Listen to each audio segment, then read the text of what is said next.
আল্লাহ বলে বন্ধু সে যে অন্ধকার থেকে আলোতে টেনে আনে, মিনাজ যুলুমাত ইলান নূর, অন্ধকার থেকে, গুনাহ থেকে, পাপ থেকে, নাফরমানি থেকে, হারামি থেকে, বদ আখলাকি থেকে, সমস্ত অস্থিরতা থেকে, বেহায়াপনা থেকে, অসভ্যতা থেকে যে আলোর দিকে, নামাজের দিকে, সেজদার দিকে, জিকিরের দিকে, তাকওয়ার দিকে, ইখলাসের দিকে, ইয়াকিনের দিকে, তাওয়াক্কুলের দিকে, জান্নাতের দিকে যে টেনে নিয়ে আসে, আল্লাহর কসম তাকেই বন্ধু বলে, তাকেই বন্ধু বলে, তাকেই বন্ধু বলে। যে মদ খাওয়া শিখায়, জুয়া খেলা শিখায়, নারী দেখা শিখায়, উলঙ্গ ছবি দেখায়, নাচ দেখায়, এই রকম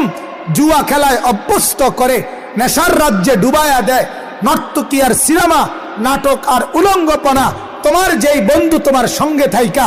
মোবাইলে দেখা